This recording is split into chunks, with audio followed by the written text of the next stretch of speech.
So we can start with first the reading of the text, but you start with Om Namo Bhagavate Vasudevaya, and then you go on to Manglacharan, and then we'll hand over to Prabhuji. Is that okay, Shashwat? Yes, Mataji. Hare Krishna. Om Namo Bhagavate Vasudevaya. Om Namo Bhagavate Vasudevaya. Om Namo Bhagavate Vasudevaya. Om Namo Bhagavate Vasudevaya.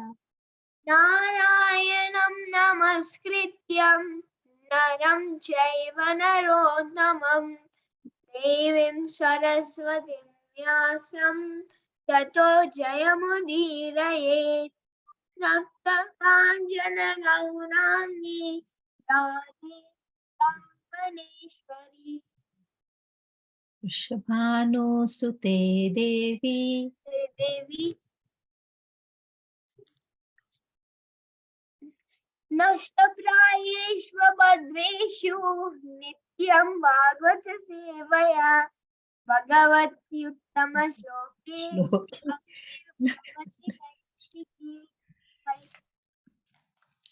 Aho Sanata Bhavatasmaya Kapanam Abhi Pradarsanam Premasmita Smitani Sarvasanam Pasyema Rupam Tava Sarva Saubhagam. Hare Hare Krishna. Thank you very much, Shashwat. Let's go on to the Manglacharan now. Hare Krishna. Om Om Agnya Tirandasya Jnana Shalakaya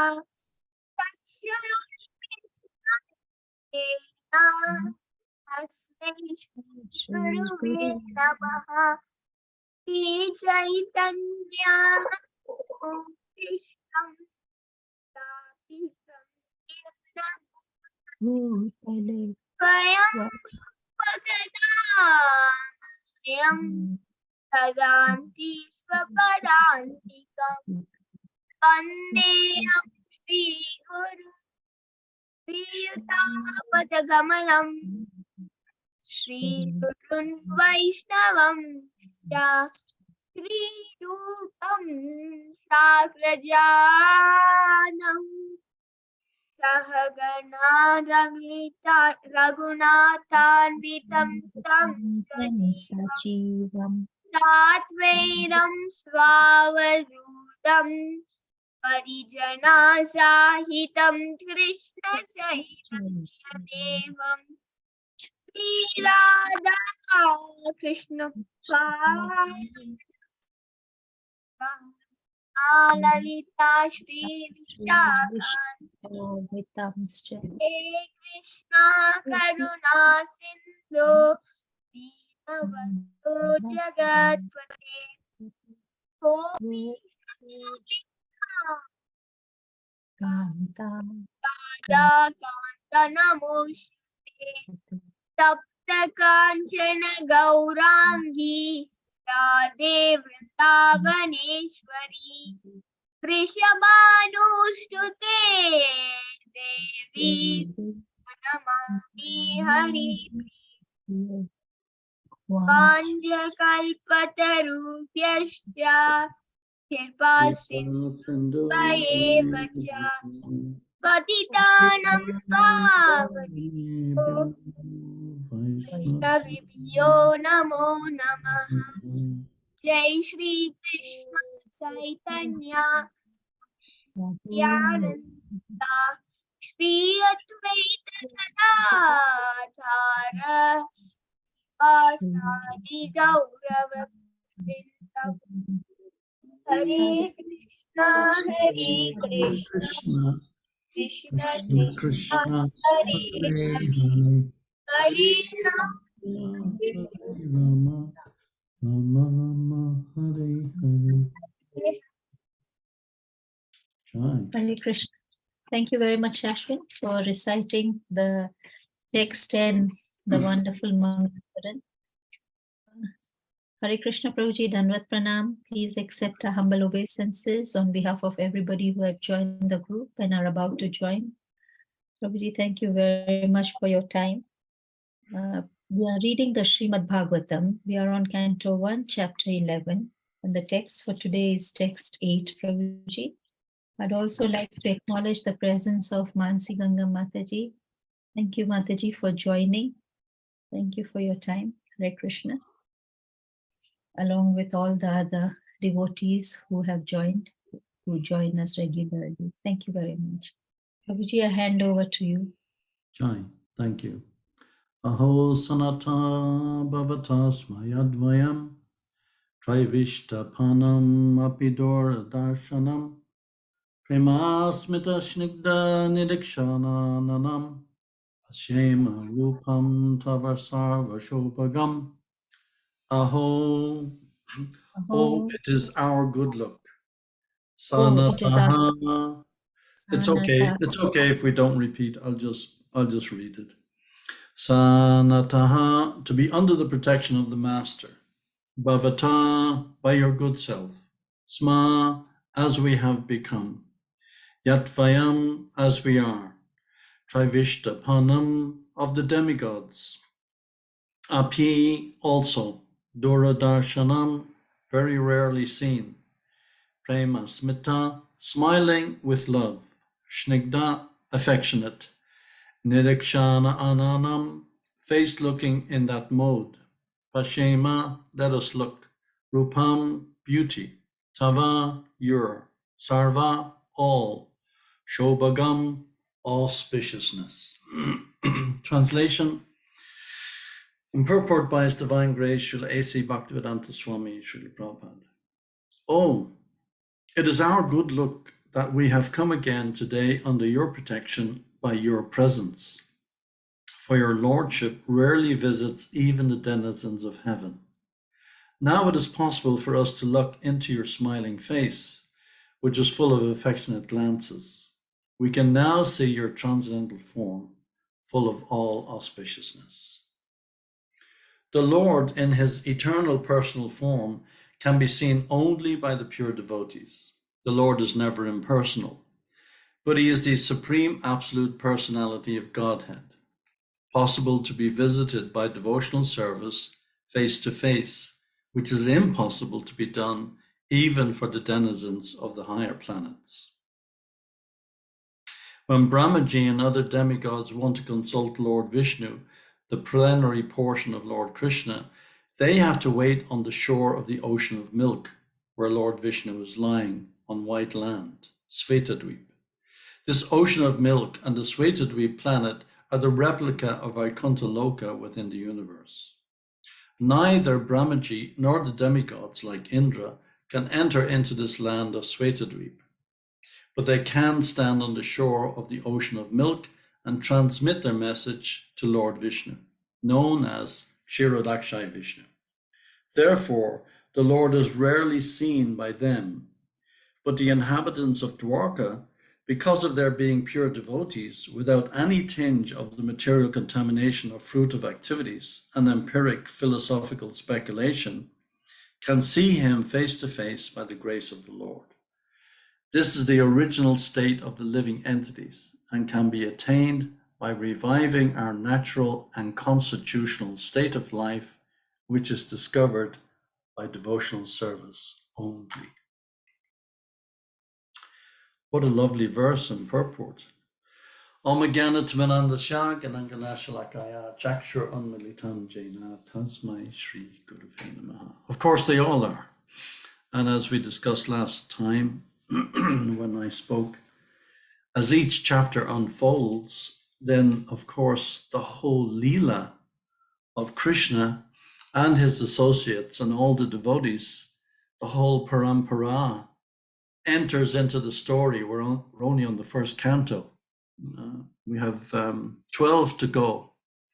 So it's an ocean of devotion. It's definitely like something that we can dive into with full enthusiasm. And every single day, we can learn something from every verse, from every line, from every single word, in fact.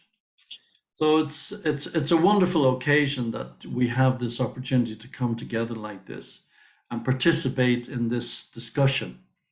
Okay, there's me on this occasion giving the talk, and there are other devotees are participating, but we're all involved. It's not like one is speaking and everybody else is hearing. We're all involved. We're all learning.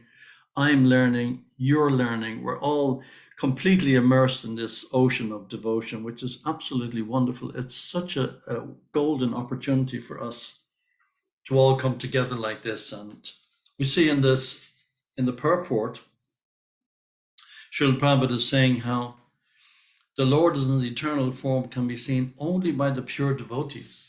And he gives a very good hint for how we think, oh, pure devotee, that's somebody else that belongs to another era, another personality, it doesn't belong to me. I'm not in that category, so I'm outside of that category. So in other words, we say to ourselves, I'm outside the sphere of the influence of the mercy of the pure devotee. That's not the case. This is the aspiration for all of us. When Prabhupada is speaking of pure devotee, if we haven't reached that stage yet, and no devotee will say that he has reached that stage or she, but this is our aspiration. We want pure devotional service.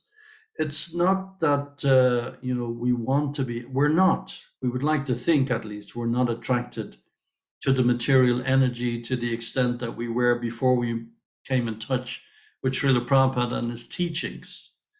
We'd like to believe that, at least I'd like to think that that's the case. Of course, we're more or less permanently submerged in this Mayic influence, but it doesn't mean that the Maya is dominating.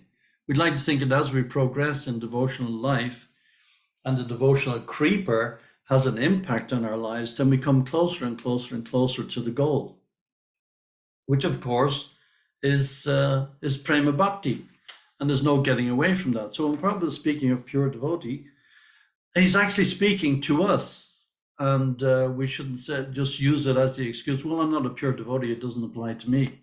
Of course, I'm not a pure devotee, so I can't dare to speak for anybody else. But at the same time, we shouldn't use this as an excuse to trip ourselves up and say, well, I'm not on the path, I'm not reaching the goal, I'm not near the goal. That's the way a devotee thinks. He always thinks of himself as being lower than the straw on the street. But at the same time, being lower than the straw on the street doesn't mean that we have no devotional aspect to our lives. Of course we do. We've come a long way. But Prabhupada gives a very good hint in the last sentence of the purport. This is the original state of the living entity and can be attained by reviving our natural and constitutional state of life. And how is that attained? Which is discovered by devotional service only. So then that brings us to the point of so what is devotional service? How do we reach the stage of this pure devotional service? How do we actually become pure devotees on this process of sadhana bhakti? Of course, it is a process, as Prabhupada said in a very famous class he gave in Melbourne in Australia. One very annoying member of the audience was challenging Prabhupada, and he said, well, your process is so complicated, and this and that and the other, and the person was shouting at Prabhupada. Madhavisa was trying to get this person to be quiet, and at one point was even asking the other devotees to eject that person from the audience. Prabhupada said, no, he's here for a reason. Krishna has brought him here. And Prabhupada turned around and said, it can take lifetimes. Yes, that's a fact. It can take lifetimes to reach that hundreds of lifetimes to reach that perfect stage. But Prabhupada said, if you take to the process with sincerity, it can happen in a second. In a second. And Prabhupada was emphatic about that. And so it's not that, all this, what we call postgraduate study of the Srimad Bhagavatam, it applies only to the personalities in the Bhagavatam. It applies only to the residents of Dwarka, or as is mentioned, the residents of Delhi or Hastinapur or Mathura or Vrindavan. Yes, of course it applies to them. They were there directly. But it also applies to us. We have to see ourselves as part of this process of enabling the Bhagavatam, enabling us to reach that crucial stage of pure devotional service. So then we can go into so many examples of what is pure devotional service. There was one lecture I heard recently. Prabhupada was saying that he was describing Govinda, Lord Chaitanya's servant, Govinda, in Chaitanya Charitamrita. And there was the habit, it was the kind of the everyday kind of ritual that after Lord Chaitanya's lunch, Govinda would massage his feet after cleaning up and polishing everything, putting everything away. And after massaging Lord Chaitanya's feet, while he was taking rest, and Lord Chaitanya would take rest.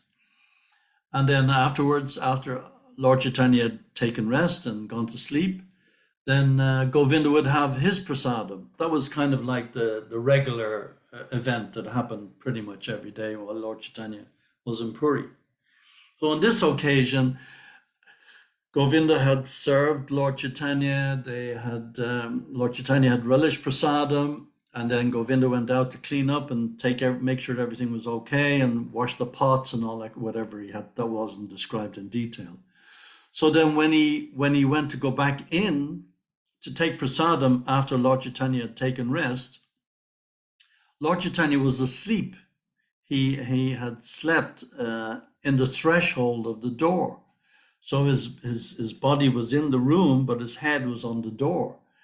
And Govinda was a little perplexed what to do, but then he made the decision to step over the body of the Lord because he needed to massage the Lord's feet. That was his service. So when he was massaging the Lord's feet, the Lord went into a deep sleep, and then Govinda waited for the Lord to wake up. When the Lord woke up, Lord Chaitanya woke up. He said, "Oh, it's very nice. You've taken prasadam." First thing he said. And Govinda said, "No, I haven't taken prasadam yet." And he said, "Well, why not?" He said, "Because you were lying in the doorway and I didn't want to step over you." And then Lord Chaitanya, he said, "So how did you get in?" And Govinda said, "Well, in order to perform service, I could step over the Lord, the body of the Lord. But now, when I'm only interested in satisfying my tongue, then I don't want to cause offense." So the Lord excused him, and he went out and he took his prasadam. But it's for seemingly what might be considered an offense, Govinda stepped over the body of the Lord. But why did he do that? And it reminded me of an interview I did with Jadurani, Srila Prabhupada's painter, who painted so many famous paintings in Bhagavad Gita and so many other of Prabhupada's books. She was telling me how in the early days in New York, it was 67, 66, she had a similar experience with Srila Prabhupada. She had to move a painting. Srila Prabhupada was sitting at his desk. It wasn't really a desk. He had his almara, just a basic metal box with a cloth on it, and that was Prabhupada's desk with a broken down typewriter.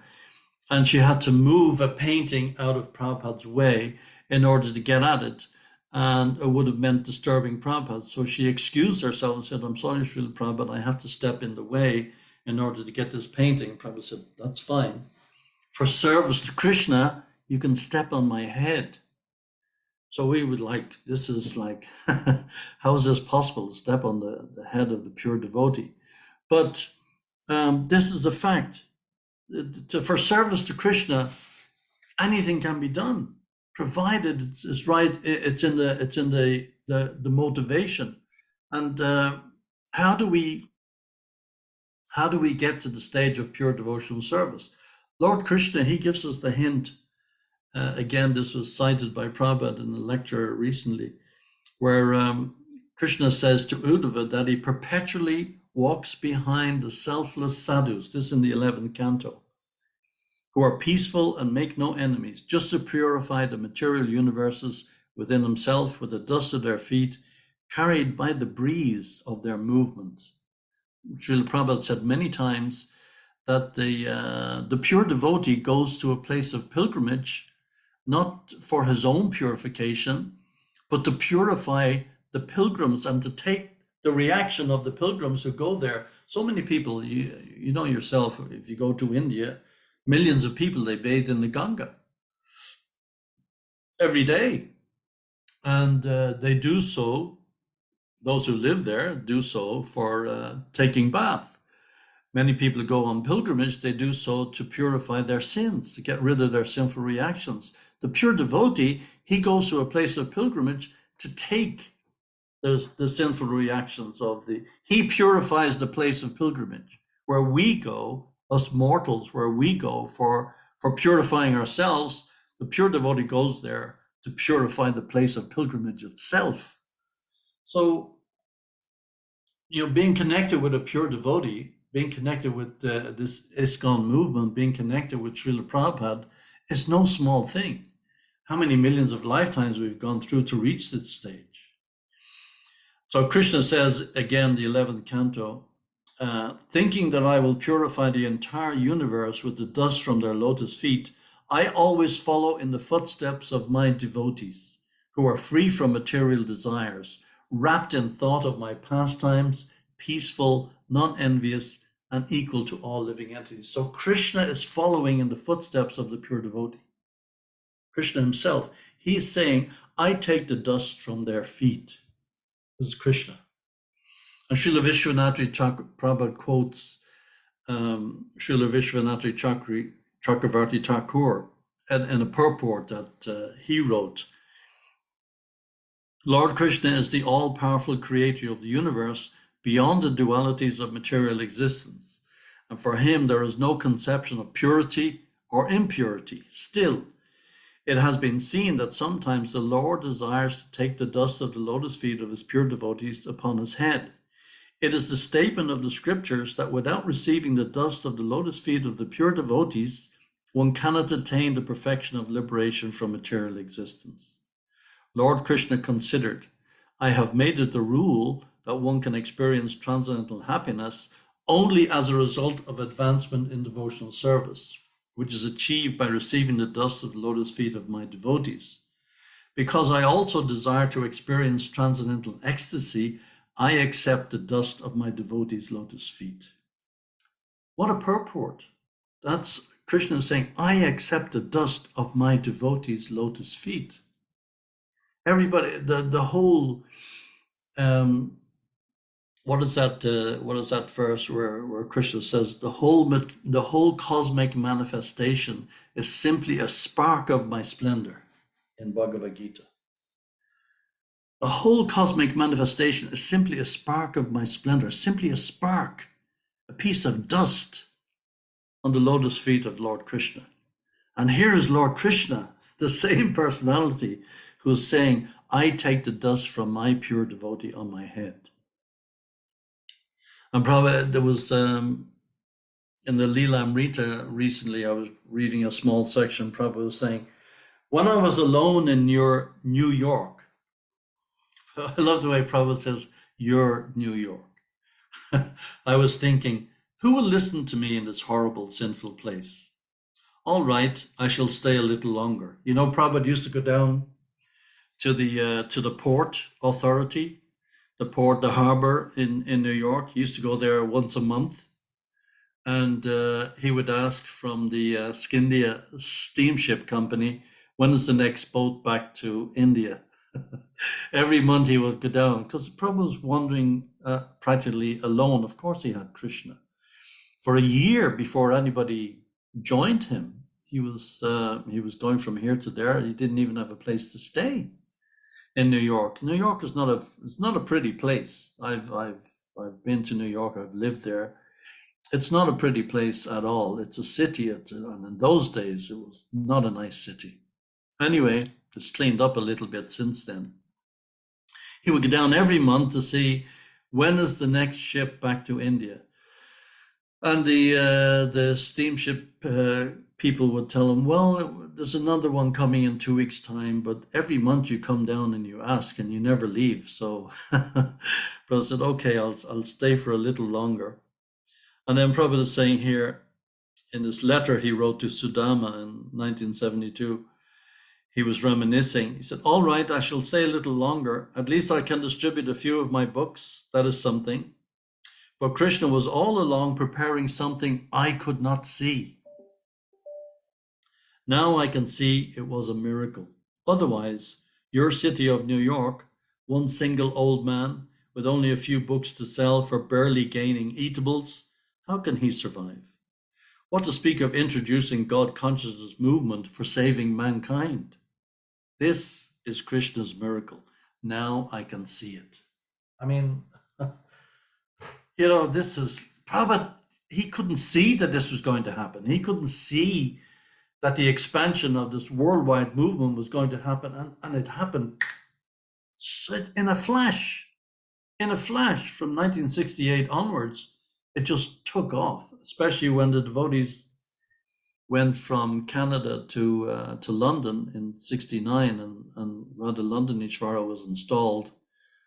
Even the name, look at the name. Prabhupada didn't give the deities in the Radha Krishna deities in London the name Radha Damodar, Radha Shamasundar, Radha this. No, Radha London Ishvara, the controller of London.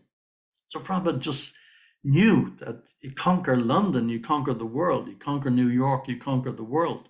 Because then as he went back to, gradually started going back to India and brought his white Mzungu disciples with him, he said, they will be like my dancing white elephants that everybody will follow. So just the mercy of Prabhupada, this is what we have. We have this mercy. Prabhupada has spilled blood to spread this movement all over the world. We have to now begin to take it seriously and take to the philosophy and put it into practice in our daily lives. And don't be put off by these kind of lines when we read the pure devotee. It applies to the pure devotee. It applies to us. The whole Bhagavatam, the Chaitanya Charitamrita, we have unlimited amount of reading that we can do. We cannot even finish in this lifetime. Read one shloka every day. That's 365 shlokas a year. 16,000 shlokas here. And we have a way to go. We're on the first canto of the Bhagavatam. So Lord Chaitanya, he says, I accept the order of my spiritual master in toto. This is Prabhupada lecture in 1967 in New York. Prabhupada is quoting Lord Chaitanya. I accept the order of my spiritual master in toto without any interpretation, without any argument, without any understanding. Whatever he has said, it is all right. This is acceptance of spiritual master. You cannot argue. So this is Prabhupada. Prabhupada was uncompromising because Mahaprabhu was uncompromising. Srila Prabhupada's spiritual master was uncompromising. He never relinquished for a second the Siddhanta, no matter what people thought about it, no matter what people were thinking, whether they were thinking it was fashionable or whatever. He didn't give a single inch, not a millimeter. Whatever the conclusion was, that was it. It was followed in toto. And Prabhupada took on that mood. He didn't give it, not for fashion, not for this, not for that. He didn't compromise at all. So, and he really gave us the conclusion of how we can fall into line and take advantage of this philosophy and ourselves get on this creeper of devotional service. And how do we do that? The Lord is never impersonal, but he is the supreme absolute personality of Godhead, possible to be visited by devotional service face to face. Devotional service face to face. So this is it. And how do we do devotional service? Krishna is telling us in Bhagavad Gita. How complicated is it? How difficult is it? What is the verse? Patram pushpam palam tayam. Of course, we're not confined to only offering a leaf, a flower, a fruit, or water, as Krishna is saying in Bhagavad Gita. But at the same time, the philosophy is so broad and so all-encompassing that everybody is included. So everybody can be included. Who cannot offer a glass of water?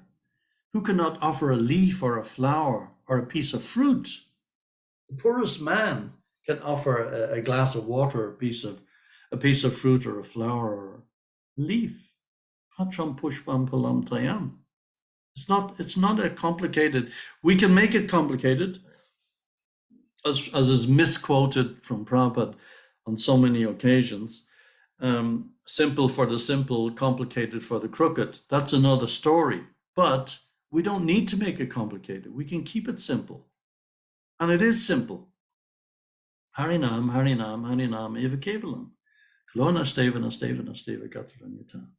Just simply chant, immerse ourselves in the reading of the Bhagavatam, immerse ourselves in the scripture, immerse ourselves most importantly in associating with each other.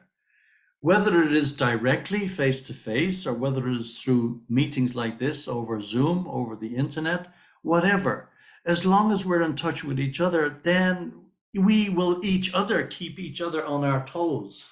So we don't fall out of line, or we don't, because the first person to be affected by Maya is me.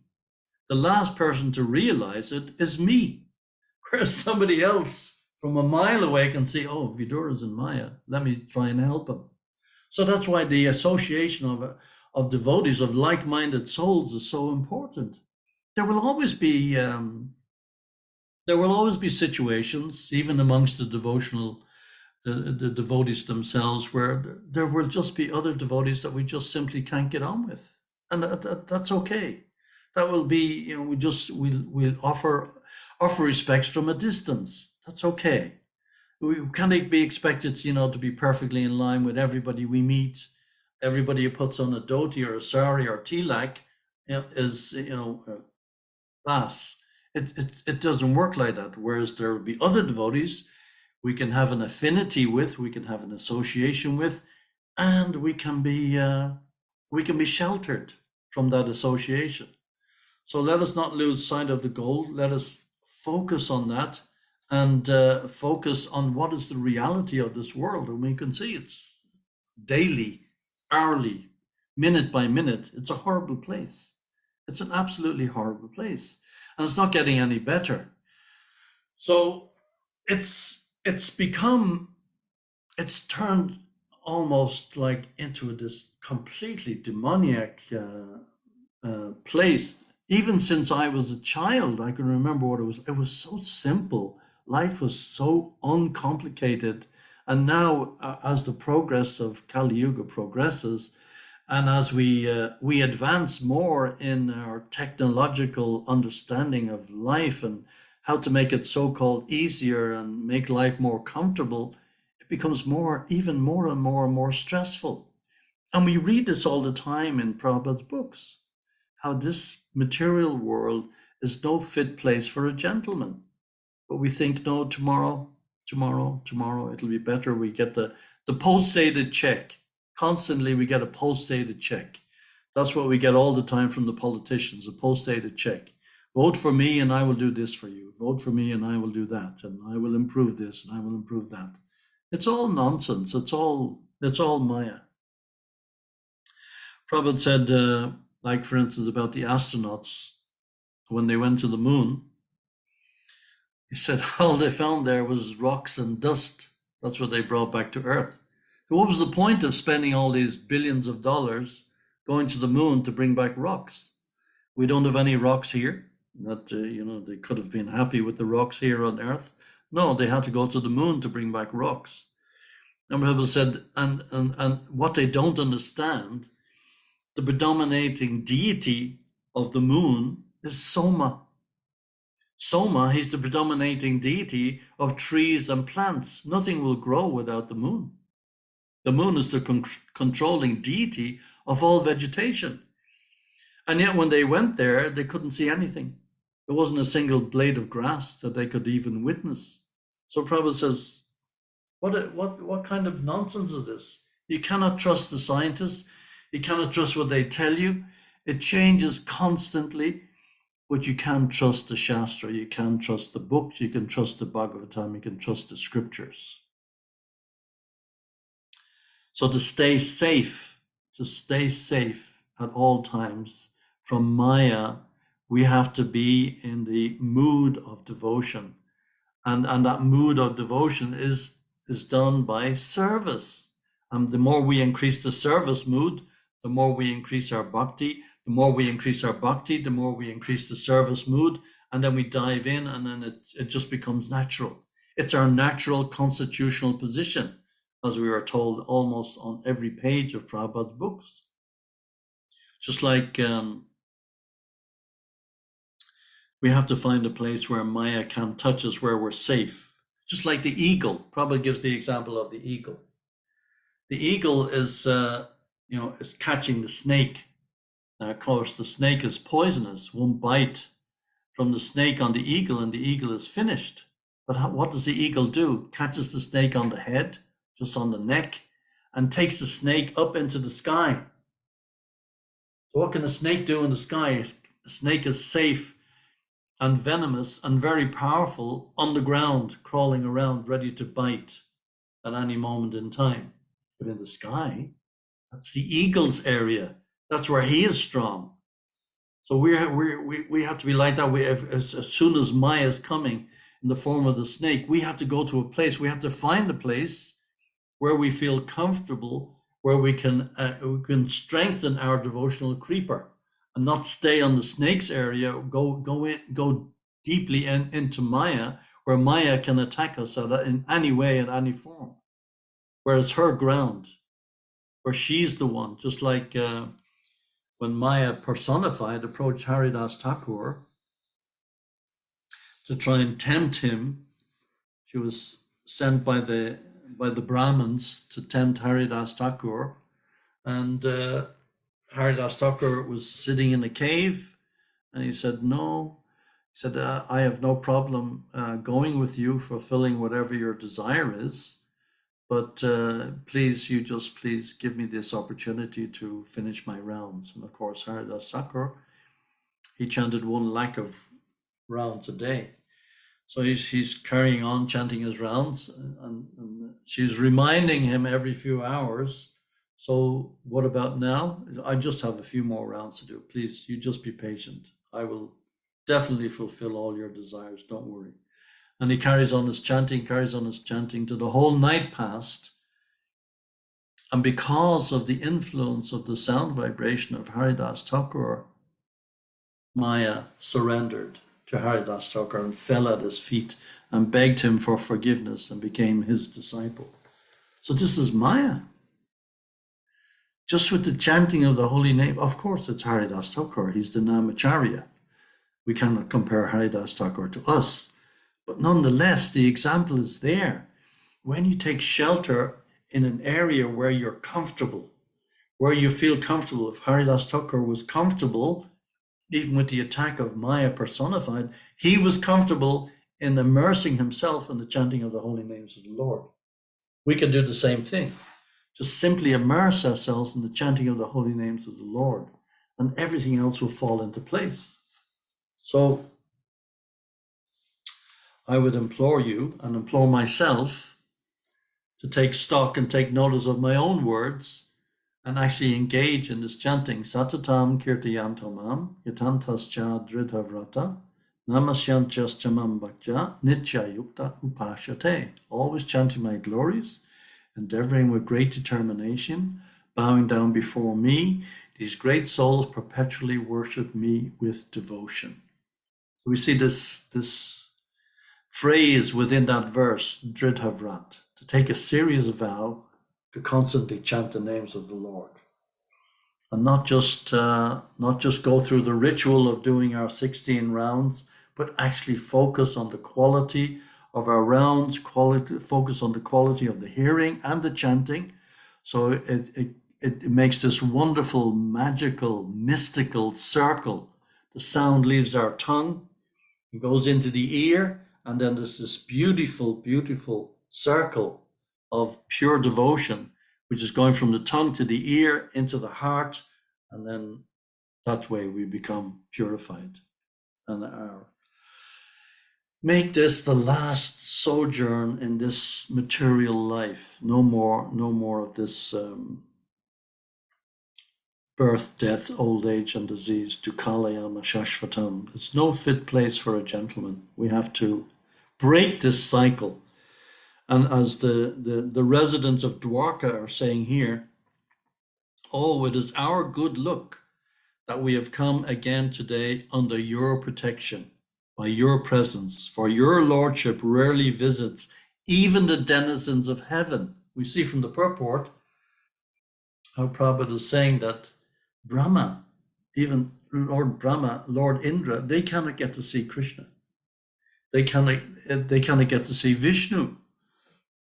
It was a partial manifestation of Krishna. He has to go to the ocean of milk, Swetadweep, and chant so many mantras in order to attract Lord Krishna to come and listen to his plea, whatever that plea may be.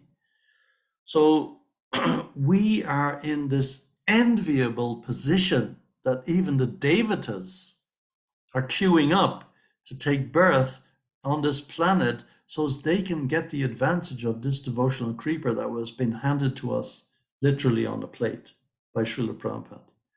And all we have to do is take it up, put it into practice. Krisha Maneno. So I have a little bit of an appointment. I'm sorry. I have to finish a little early today. If we could, if you will excuse me, please, I could take questions or comments for a few minutes if you would kindly allow me. And I'll close off a little bit earlier today than I normally would. I normally speak too much. You're very fortunate that today I'll be speaking a lot less. So thank your lucky stars. So if there are any questions or comments, please, I would love to hear whatever anybody has to say. Thank you very much for your patience. Haribol. Hare Krishna Prabhuji, thank you so much for this session. Are there any other questions or comments? Prabhuji has to leave so that we can. Prabhuji, I have a comment. When you were talking about Srila Prabhupada, that he was waiting for something to happen, so it reminded me of a plant. Some plants, it takes a long time for them to come up because they are now establishing their roots and very solid foundation, and then Yes. they'll. So that Yeah, is what was solid foundation. That's a very nice analogy. There's an expression in English that the man who plants the tree doesn't reap the fruit.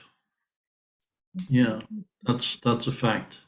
So Prabhupada has planted very, very deep roots all over the world, and but he did reap the fruits, and we are reaping the fruits from his endeavor, and what a huge endeavor it was. So Prabhupada has done an amazing service that is inconceivable. There was one point in time where Prabhupada said, when I finish my preaching here, then we have to consider, of course he was joking, but at the same time, he wasn't. Prabhupada said, we have to consider whether we we are in a position now to begin to go and think about going to the hellish regions and save the denizens of the hellish regions. So, I mean, Prabhupada's mercy is unlimited, and Prabhupada is giving us mercy unlimitedly to us even today. So let us all take full advantage. And Bolo Hari. Jai, thank you very much. Any questions or comments? The comments are in the chat, Prabhuji. Oh, I but, see that. Thank you very much. Oh yes, yeah. The eagle and the snake analogy is we're all individuals. We know that. Forgive me, I always forget the Sanskrit. I'm hopeless at Sanskrit. But you know that verse where Krishna says, "Never was there a time when I did not exist, nor you, nor all these kings, nor in the future shall any of us cease to be." We're all individuals, and we'll always be an individual. So whatever is good for me in devotional service may not be to the inclination of another devotee, or whatever is good for you, someone else may not like that particular service. But we all have our own inclination. We all have our own individual personality. And all we have to do is just seek out whatever devotional service we want to do and do it. That's all we have to do.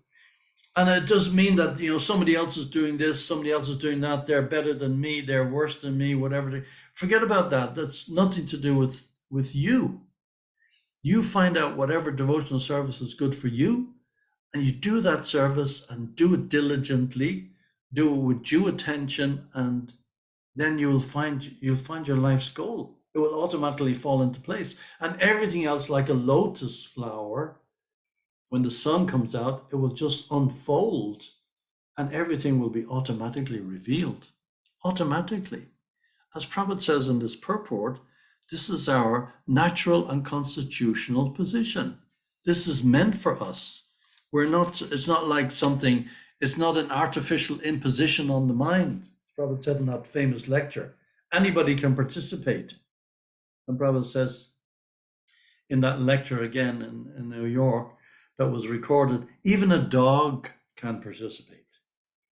To quote the line from Prabhupada here, this is the original state of the living entities and can be attained by reviving our natural and constitutional state of life, which is discovered by devotional service only. So find out, what devotional service do you like? What do you like to do? What would you like to do in life? And then apply that in service to Krishna. What is your inclination? Everybody has an inclination. Some people want to be a doctor. Some people want to be a street sweeper. Some people want to be a carpenter. Somebody wants to be a pujari. Somebody wants to be a preacher. Somebody wants to be a sannyasi. Somebody wants to be a grihasta. Whatever it is, find your way and go for it and stick to it. And everything is perfect. Nobody's forced. Devotional service cannot be forced. It's a reciprocation, and the reciprocation is based on what? It's based on love. Love cannot be forced. I can't put a gun to someone's head and say, I'm going to pull the trigger if you don't love me. Where it doesn't work. It doesn't work. And our love for Krishna, and more importantly, his love for us is eternal. It's eternal. It's always there. Even when we're in the deepest recesses of Maya, completely ensnared in Maya's clutches, Krishna is still thinking of us. We've completely forgotten about him. He doesn't exist even in the darkest recesses of our mind. He's completely lost to our consciousness, but he doesn't forget us. He's with us all the time, 24/7. So we just have to go for it and take advantage of this wonderful, wonderful philosophy that His Divine Grace, Srila Prabhupada, has bestowed on us. It's so easy, it's so simple. Just do it in any walk of life, whatever country. and you know, the majority of you who are tuning in from Kenya, I mean, you have everything. You have beautiful weather, you have a beautiful country, you got beautiful food, a fantastic atmosphere. I mean, what's stopping you? There's nothing, absolutely nothing. Just go for it. Jai, thank you very much again. Hare Krishna. Thank you very much, Roji. Mansiganga Mataji would just like to make one comment. Mataji, can you unmute and No, did I say I want to make a comment? I want to ask a had question. raised your hand, so maybe you're blessing us, or maybe Yeah. you want to say something. Jai, Haribo, I want to ask Mansiganga, a- welcome back. Well, welcome back or welcome to. I'm not sure, but very happy to have your association after so long. Jai, Just this thank you. evening also, I was discussing you with someone that you're coming. However, I have a burning question. Oh, You put it like, okay, we are all individuals. And of course, we have our individual, as they term it, psychophysical nature. I agree. However, when we are running a center or a temple, now if everyone was to work according to their inclination and psychophysical nature, how do we manage a place where I need a cook and not an artist? And the artist says, I only like being an artist. How do we then manage it? You know, if we yeah. were all to follow our own inclinations, Yeah, where's the surrender and where is the, that's it's, a sorry. very good question. Yeah. Yeah, I had this. Believe it or not, it's many years ago now, and you'll forgive me if I don't remember every single word. But I had this conversation with Jamuna and Jadurani. The very conversation. I was traveling. I was traveling in a car from Los Angeles to Three Rivers, the school. I was planning to do some interviews, spending a week or two in Three Rivers doing some interviews, and Jadurani and Jamuna, they wanted a lift, and they heard I was going, so they got in the car with me. I was driving, and and and Jadurani was telling me how when she joined, of course, Jamuna is famous as a cook. Jadurani is famous as an artist, but Jadurani was cooking. Oh, funny how I gave that to you. And she couldn't stand it. She's a hopeless cook. I mean, she can cook the basics, but absolutely nothing like Jamuna. And of course, Jamuna knew nothing about cooking, but Jadrani had joined before her, so she just. But then Prabhupada put an eye on Jamuna and saw that she was interested in the cooking. And of course, she became the most famous cook in ISKCON, and Prabhupada trained her. But Prabhupada also trained um, Jadurani. He took the paintbrush and took her hand and painted the famous painting of Lord Nrsingadev. That was Jadurani who did that. And although she was at one point a cook, and but it wasn't in her thing. So how do you run a temple? Well, there has to be a balance, of course. It's not that you know, if I'm a manager, if my natural inclination is to manage, and you put me washing the pots, then I'll do it because I want to be engaged with devotional service. I want to be a devotee. I want to surrender to the best of my ability, and so on and so forth.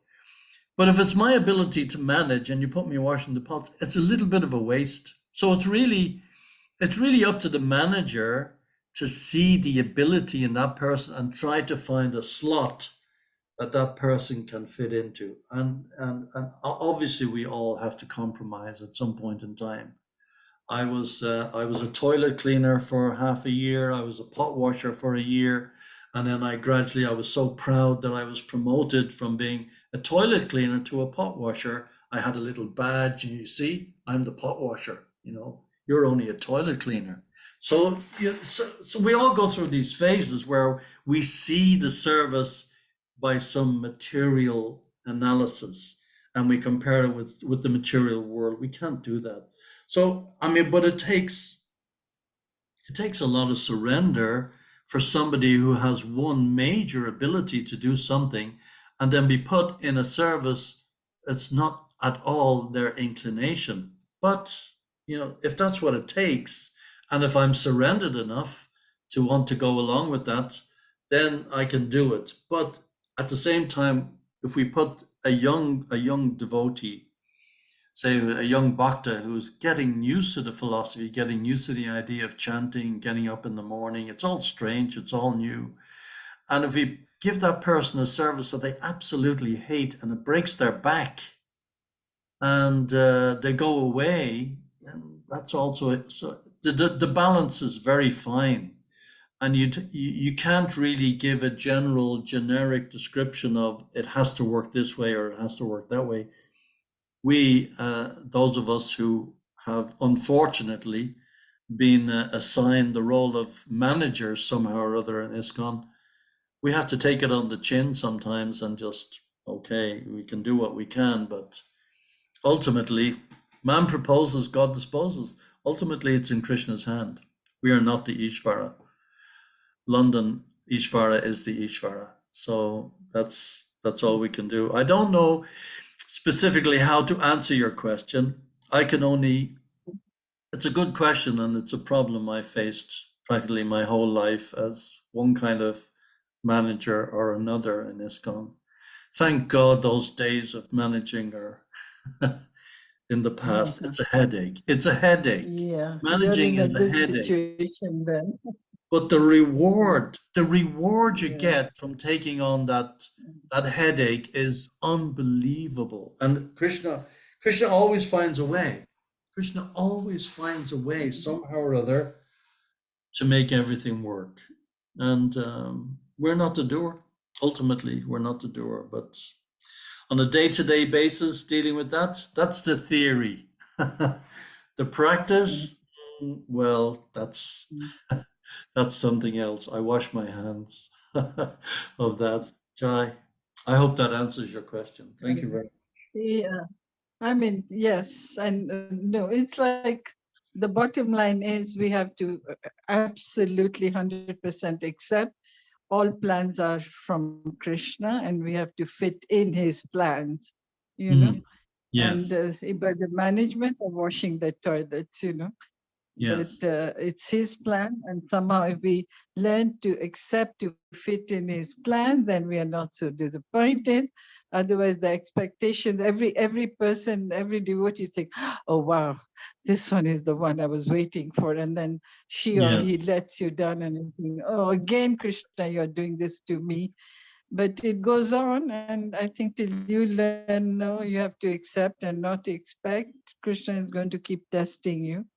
Yeah, So I've sometimes. accepted, but difficult. Yeah, sometimes in my management days, I just wanted to strangle somebody, but you're not allowed to do that. So, and it's not part of the Bhagavad Gita. There's no shloka in there which allows you to strangle people. But you just grin and bear it, and you just carry on. What to do?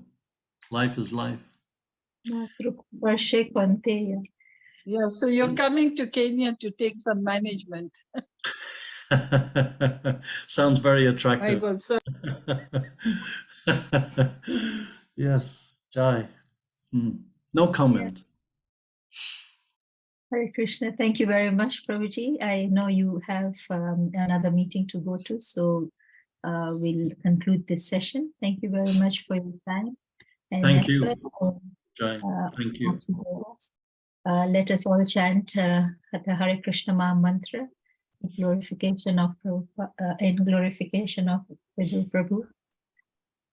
Hare Krishna, Hare Hare Krishna, Krishna Krishna Hare Hare Hare Hare Rama Hare Rama Rama Rama Hare Hare Vancha kalpatarubhyascha kripa sindhubhya eva cha patitanam pavanebhyo vaishnavebhyo namo namo Srila Prabhupada ki Hare Krishna.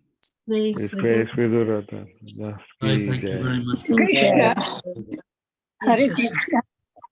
Krishna. Hare Thank you. Krishna. An excellent Thank you, Prabhuji. Jai, thank you. Hare Thank you. Krishna. Hare Krishna. Haribol.